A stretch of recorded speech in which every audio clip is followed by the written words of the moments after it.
Every artist sounds crazy. Musicians, writers, dancers, we say things that don't always make sense in the ordinary world. Like, I lost myself in my craft, or I brought my ideas to life. To most people, that just sounds strange. I mean, think about it.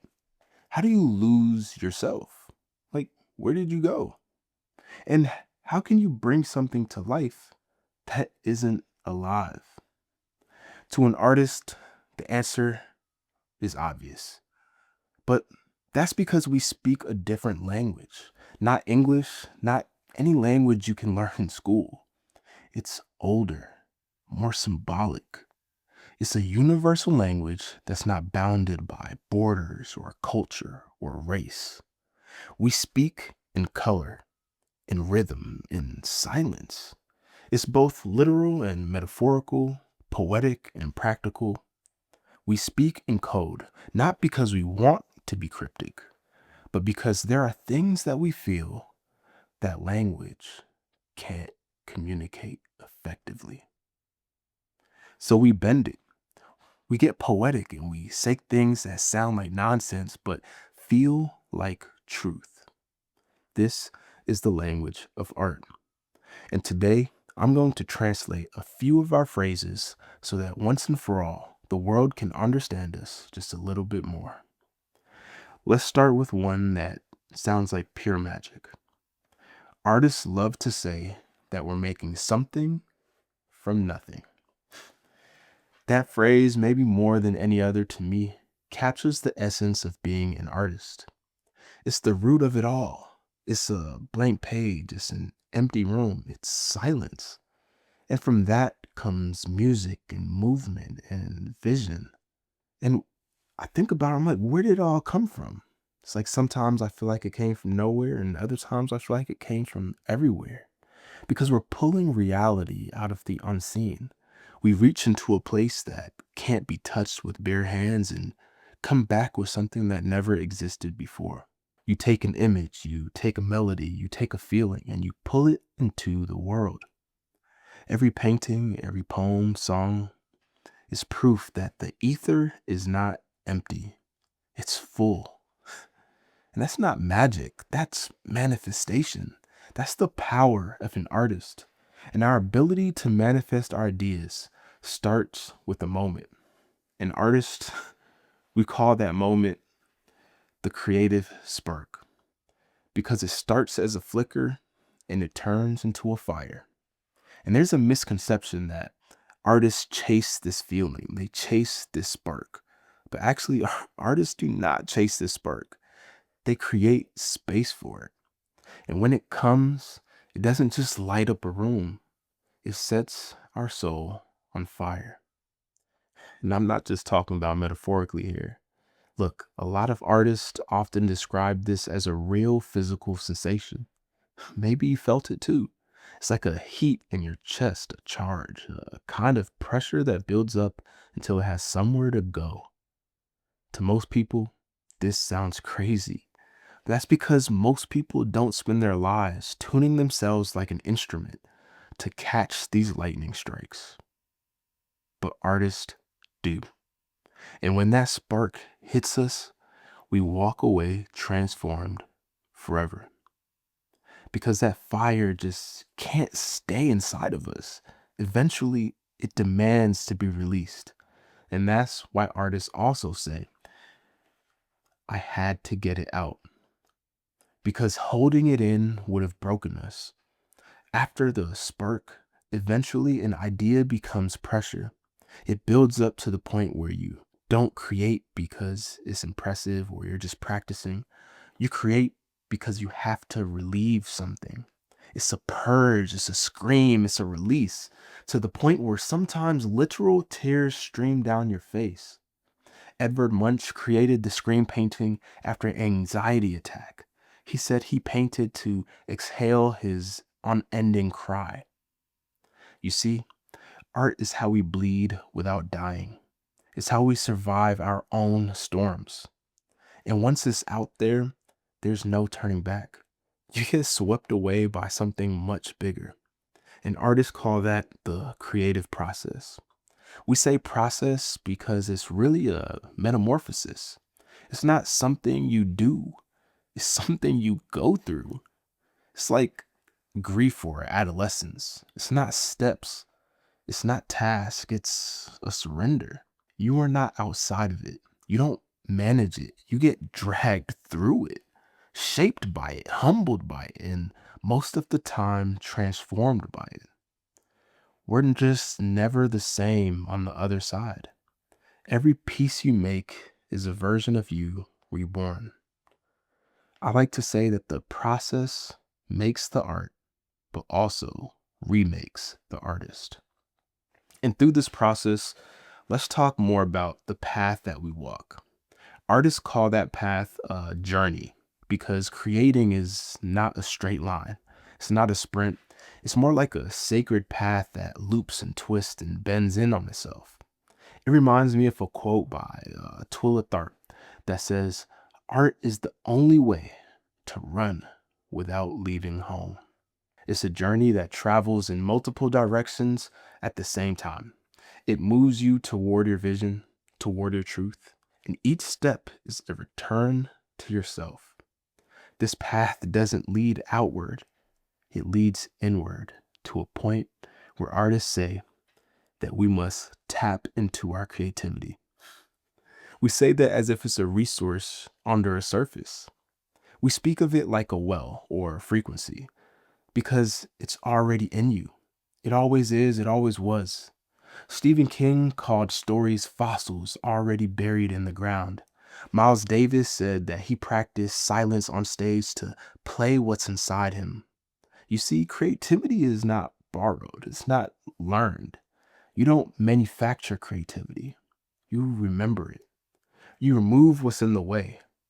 One of my favorite quotes by Pablo Picasso is, "Every child is an artist, and that the problem is how to remain an artist once we grow up." You see, our creativity has always been there since childhood, hiding under the rubble of expectations and fear. But that begs the question, if creativity is already inside of us, why do so many people feel disconnected from it? Well, it's because it's often blocked by something. That's why artists say that we unlock our creativity, because it feels like something has locked us out of our own house. This is my favorite phrase because it's such a revealing metaphor. You don't need to learn creativity, you need to unblock it. And what blocks it is never a lack of skill. It's fear, it's judgment, it's perfection. And in creativity, there are no rules, there are no formulas. There are only keys.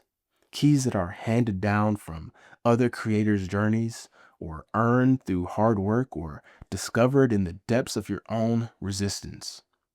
Rules restrict us while keys free us. Keys like stillness or curiosity or play. By the way, if you want all 48 of my keys of creativity from my notes, just tap the link in the description and tell me where to send them. All right. Oh, yeah. Also, I know that you're ready for me to share the next phase with you, but I just want to take a quick moment to just thank you for all the beautiful conversations that I've been having under these videos and in my email. Many of you have opened up my mind and motivate me to keep creating these videos. The channel is growing faster than I could ever have imagined, and so I just wanted to thank you guys. Right now, I do want to do something that I call the creators agreement. So it turns out that 90% of the creators who watch my videos are actually not subscribed to this channel. And this video is my art form. So the creators agreement is this: creator to creator, if my art is resonating with you, it would mean the world if you just hit that subscribe button, and I promise I'll continue studying creativity and sharing all the insights in future videos. All right, let's keep going. Now this one is personal. Artists say that we're finding our voice, but we're not talking about volume. Or we're not talking about tone. We're not talking about vocabulary. We're talking about truth, the kind that lives in the quiet corners of your soul. Your voice is what's left when you stop pretending. It's the trace you leave on everything you touch. And it's not something you invent, it's something you uncover. When artists say they found their voice, what they mean is they stopped hiding. But in order to find your voice, you have to face what's underneath. Artists say we're digging deep because surface level just won't cut it. We're not chasing trends, we're chasing truth. We dig beneath the noise, beneath the mask we wear for the world, beneath the scripts you've been handed, beneath the fears that try to hold us hostage until we hit something real. That's usually where the art is. And the digging is not comfortable at all. It's not meant to be. Because great art doesn't come from what's easy to find. It comes from what's been hidden for far too long. Something raw, unfiltered, and unapologetically us. And then if you dig deep enough, you start to hear something strange. Artists say, "It spoke to me." And honestly, we sound like lunatics. This one makes people feel uncomfortable because who or what spoke? Honestly, artists don't even know. But artists do know something, and somewhere is speaking. A voice out there and in here. Something calls to you.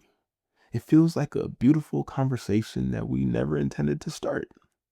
And when it speaks, we don't just hear it. We don't argue with it. We translate it into color, into sound and rhythm and movement. We become the echo of something divine. And once it speaks, you can't unfeel it. You can't unfeel the butterflies it gives us in our stomach. And that's why artists say, "I love to create." We don't say "I like" or "I enjoy." We say love, real love. Because creativity in its most authentic form feels like falling in love. It's a mixture of obsession and vulnerability, risk and exposure. Love makes us do crazy things. When Henry Matisse was bedridden, he strapped charcoal to poles so he could keep creating art. Toni Morrison said she would die if she couldn't write, so she wrote Beloved at 4 a.m. every morning before a full-time job. That's not random acts of kindness. That's devotion. To create is to care so much about something imaginary that you're willing to make it real. And that love, like all real love, is demanding. It asks everything of you. It's falling headfirst into the unknown, palms sweating, heart racing. And that's why, as artists, we say we're pouring our heart into it. Because we are. We don't just make things, we breathe life into them. Every brushstroke, verse, or business plan holds a pulse. When you pour your heart into something, you're not just investing time, you're transferring essence. You're giving it warmth, rhythm, vulnerability. Because of you, an idea, once invisible, now has a heartbeat.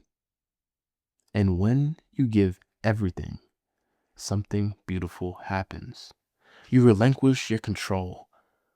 Artists use words like flow state because in this moment, you are not the artist, you are the instrument.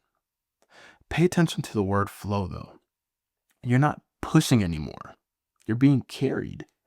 Jackson Pollock described his drip art technique as being the painting. The work is coming through you, not from you. That's why so many artists say the work wrote itself or painted itself. In the flow state, your mind gets out the way, you disappear. The ego dissolves and your soul gets to play. You become, even if only for a moment, a vessel where your goal is not control, is to surrender. And what's left is the purest version of truth, unfiltered, unforced, and undeniable. And you get there by disappearing into the work. Artists say, I lost myself in it. And what they're describing is the death of your ego, the vanishing of self consciousness. Time evaporates, the world fades, you dissolve. The ego steps back, and the soul steps in to take the wheel. And the strange paradox is that in losing yourself, the most true parts of you show up. In that moment, we are the work of art. And that's when something else takes over, something older than words. Artists speak of the creative spirit because it's not a mindset. The creative spirit is a sacred force. It arrives without warning and leaves without apology. Artists can't treat what they do as ordinary because it doesn't feel ordinary. There's a sense of awe and reverence. It whispers to us in our dreams and we wake up with motivation. It shouts in silence and distracts us from our everyday life. And when this creative spirit speaks, we don't own it. We honor it. We honor it by moving in its direction, by creating. These ideas call us because they need us to survive.